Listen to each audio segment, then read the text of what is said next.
Assalamualaikum. Waalaikumsalam warahmatullahi wabarakatuh. Udah masih di madrasah, Bu? Masih, Pak. Iya. Apa kabar, Bu? Maaf nih, sebelumnya maaf ya, ini mengganggu, jadinya telat pulang. Wah.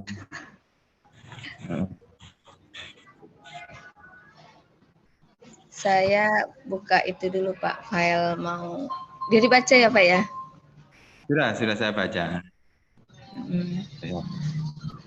Ya, sebelumnya terima kasih banyak atas waktu dan kesediaan Bapak sebagai narasumber. Sebentar, Pak. Saya aktif di dua perangkat ya, Pak ya, karena laptopnya itu error di suara. Iya. Dimaklumin aja ya, Pak. Untuk menghemat waktu, Pak, saya langsung share pertanyaannya ya, Pak ya.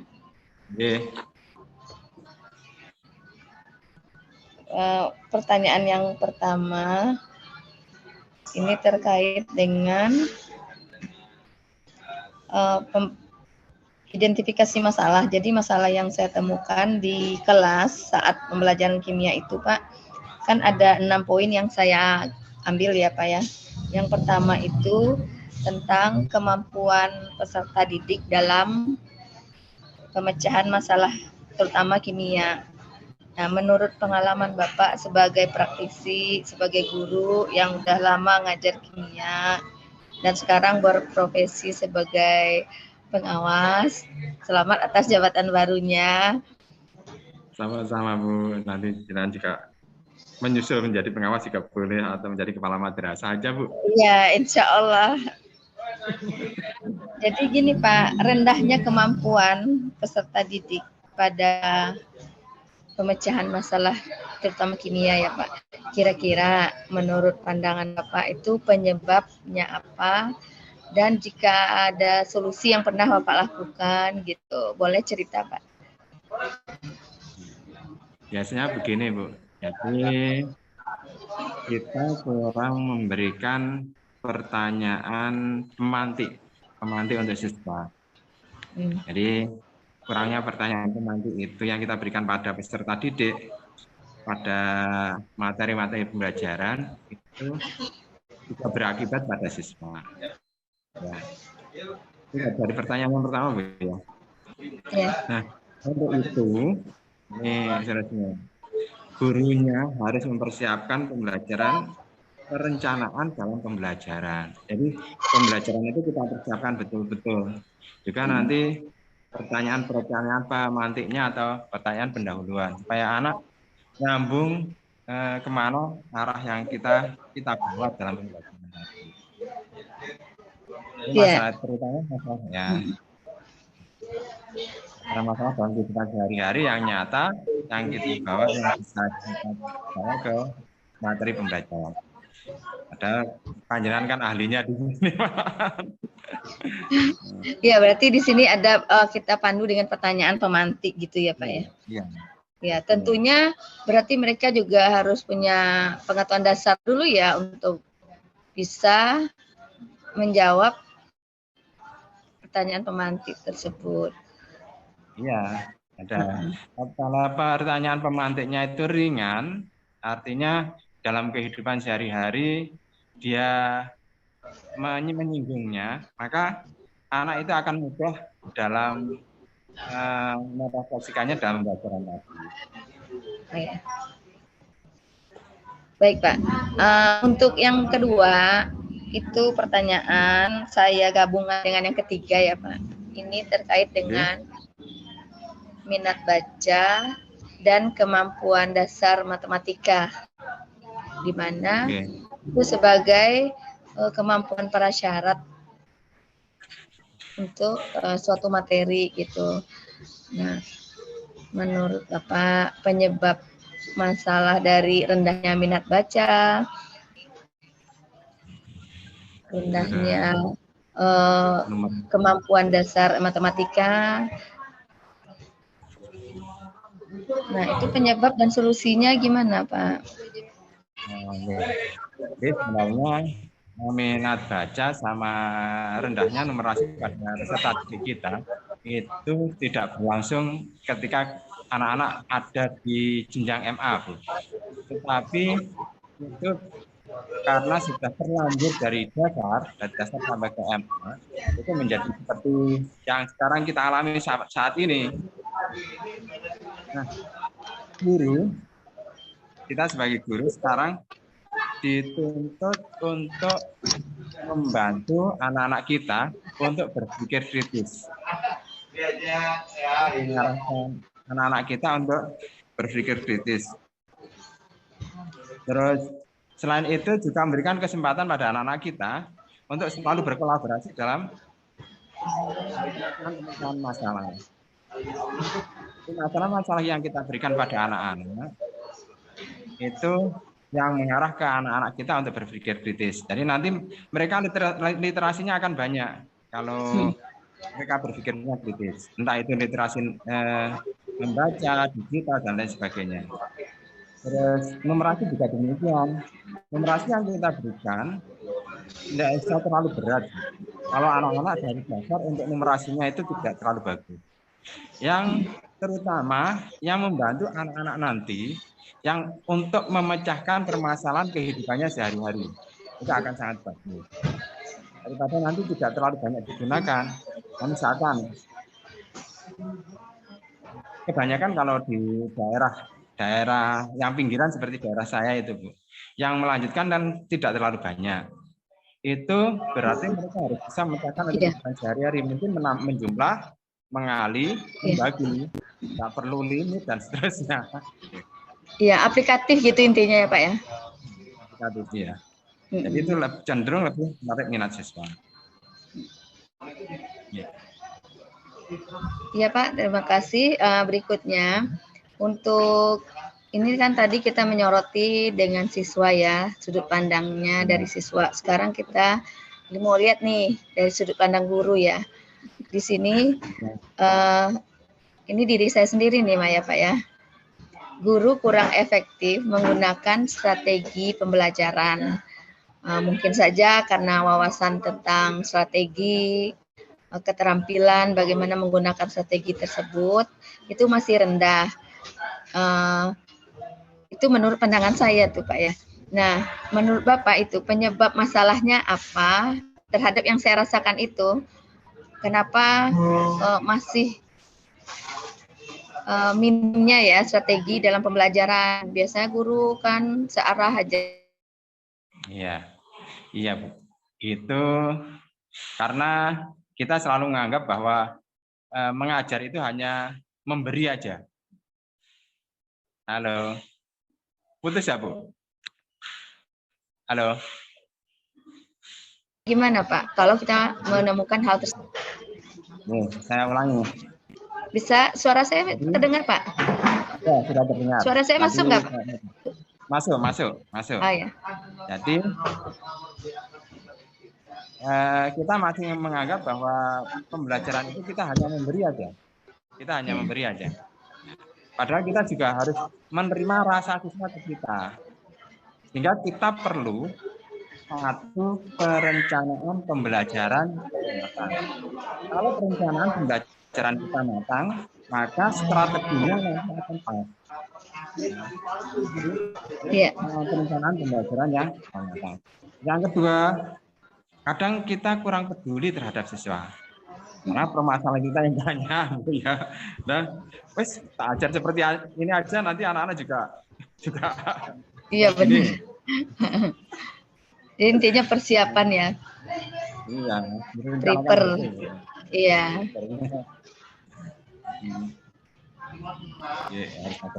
Ya.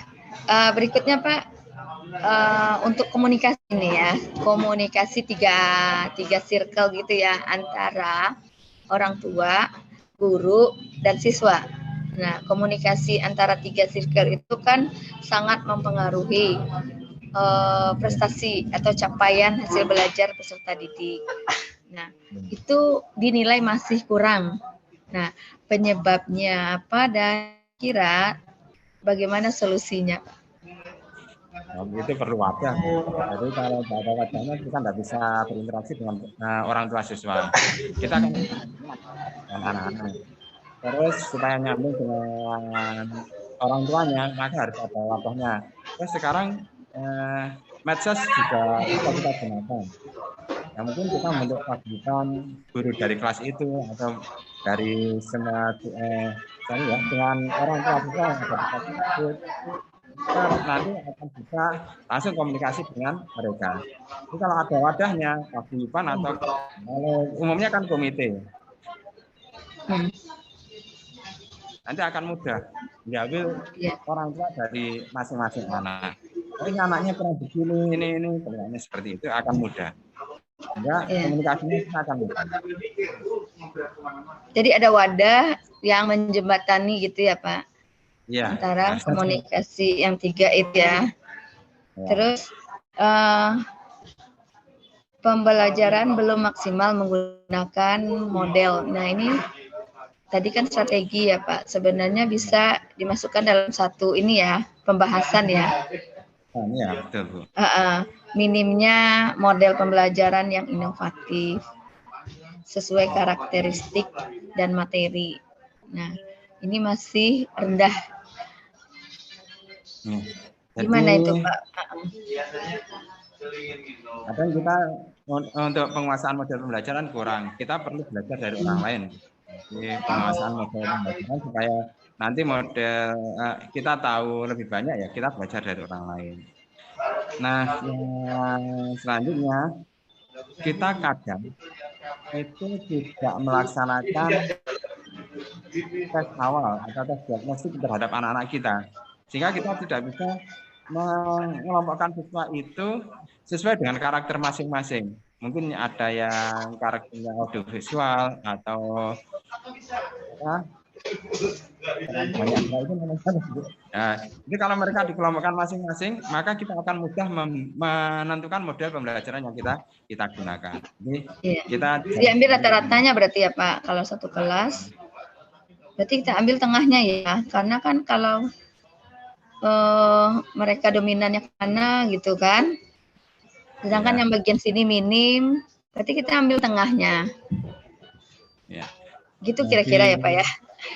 Ya, misalnya begini, Bu. Jadi kan ada kurikulum pembelajaran diferensial. Jadi disesuaikan tengahnya. Jadi kalau mereka ada 3 kelompok, dan dari kerja siswanya itu disesuaikan. Oh, ini yang khusus untuk audiovisual, ini yang kinestetik. Jadi itu nanti akan mendekati pada pencapaian yang maksimal. Nanti akan lebih bagus akan lebih mudah kalau anaknya mungkin di kelas. Jadi kalau kinestetik semua mudah bagi kita. Tapi kalau beraneka macam seperti itu, terlalu diferensial, ya juga. Iya. 2 lagi ya, Pak ya, 2 pertanyaan lagi. Pertanyaan yang ke-7 itu tentang masih minimnya pemberian materi yang bersifat advance. Jadi yang biasanya itu rutinitas kan digunakan materi-materi yang esensial saja atau materi yang dianggap penting. Sehingga materi yang perlu pengembangan gitu atau advance materi. Kemudian untuk soal hot, kita biasanya kasih contoh soal apa lagi, Pak, yang mudah-mudah aja. Kurang melatihkan gitu ya kepada peserta didik. Nah, ini masih rendah di kalangan guru gitu, Pak. Gimana caranya memberikan solusi terhadap masalah ini dan kira-kira penyebabnya itu apa? Nah, kalau untuk pemberian pengayaan kepada siswa, berarti anak-anak itu kan harus sudah paham dulu materi dasar ya. Materi dasar kalau mereka sudah menguasai baru ke advance.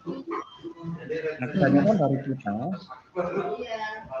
ini juga di Bapak Ibu Guru itu karena ada PKB dari kementerian kita, profesionalisme dari teman-teman itu semakin tinggi. Jadi kalau semakin tinggi profesionalisme Bapak Ibu Guru, terutama kompetensi profesional dalam pembelajaran sendiri dengan materinya. Yang kedua, kompetensi pedagogisnya mumpuni, maka problem-problem terhadap hal semacam itu akan mudah teratasi. Bapak Ibu guru harus paham betul penguasaan tentang numerasi, dan juga pembuatan soal hot itu tidak selalu bahwa soal itu tidak bisa dijawab dengan siswa, sulit, tetapi yang punya karakter tersendiri kan. Iya, betul. Dulu ya. Iya Pak, terakhir ya Pak ya, ini tentang penggunaan teknologi terkini. Nah, padahal perkembangan teknologi itu sangat pesat sekali ya Pak. Kemudian banyak media sosial yang bisa menarik perhatian peserta didik. Nah, itu masih minim penggunaannya. Apa karena pembatasan penggunaan di kelas, misalnya gadget ya Pak, ada sebagian sekolah yang melarang membawa gadget anak-anaknya. Padahal sih gadget itu kalau bisa kita gunakan positif, hasilnya juga positif. Nah, itu masih rendah kalangan guru untuk mengaplikasikan hal tersebut. Gimana tuh Pak solusinya? Kebanyakan dari kita kan lahir di tahun 70-80 Bu. Jadi penguasaan gadgetnya tidak terlalu tinggi juga. Sehingga itu berpengaruh pada bagaimana kita menggunakan penggunaan aplikasi pembelajaran untuk anak-anak. Bapak Ibu guru yang usia yang lahir 70-80-an itu berarti harus ada pembelajaran untuk penggunaan teknologi untuk pembelajaran. Kan banyak sekali yang bisa digunakan. Nah, untuk madrasah, sebagian memang madrasah kita masih melarang menggunakan gadget, terutama yang berbasis di pesantren. Itu tidak boleh menggunakan gadget. Itu susah ya, pasti pembelajarannya tanpa menggunakan teknologi terkini. Paling yang hanya berbasis pada kalau ada proyektor aja mereka menggunakan medianya. Tetapi kalau di sekolah-sekolah negeri kan jarang yang berbasis pondok pesantren. Penggunaan gadget kan mestinya bisa dipakai. Itu akan mempermudah kita. Jadi Bapak Ibu guru yang belum bisa menggunakan itu harus diajari, disentuh. Menggunakan classroom, menggunakan yang lainnya itu disentuh, diajari. Berarti perlu literasi teknologi ya Pak? Iya, perlu. Bahkan kita kan lebih banyak kalah dengan anak-anak, mereka lebih cepat. Iya, betul Pak.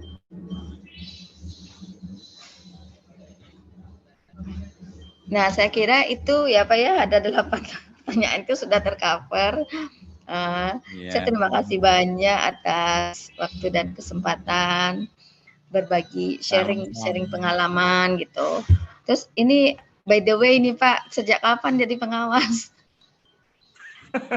Baru bulan Oktober tahun kemarin Bu. Oh belum setahun ya? Belum setahun. Iya. Terus enak mana, guru apa pengawas Pak? Kemarin itu saya hanya berpikir begini Bu. Jadi saya kan tidak terlalu suka kalau menjadi waka. Dulu pernah jadi waka di dua kota itu 6 bulan saya tinggal. Saya minta Pak, saya capek jadi waka, saya pindah sekolah aja. Pindah ke madrasah lain. Terus madrasah lain setelah 7 tahun di Mandua Kediri yang kabupaten itu jadikan waka sejak 2021. Terus ada pendaftaran, daftar aja supaya nanti saya bisa keluar jadi waka. Karena kalau di Mandua Kabupaten itu kalau jadi waka bisa waka abadi. Oh iya di sana ya. Kalau di sini Pak mah rebutan loh Pak. Bisa jadi waka abadi. Kalau di sini ya di kota itu jadi waka itu rebutan. Kalau Bapak menghindar ya.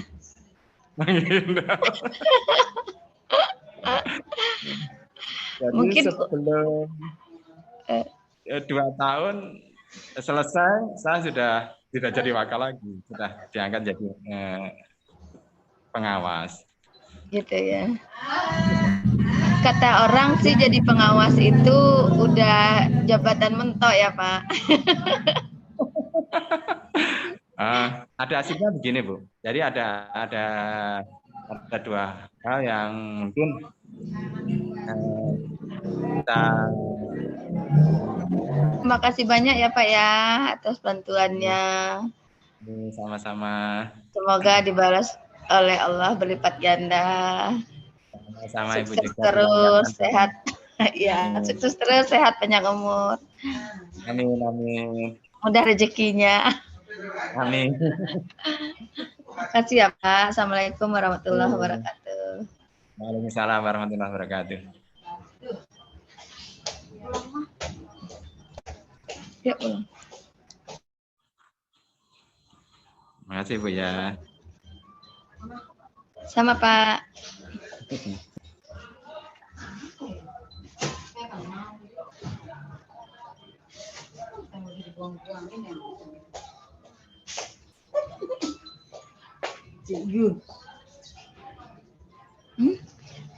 Saya sedang mencari lebihan-lebihan. Nggak tahunya Lebihannya apa? ada di depan doang untuk tatap meja.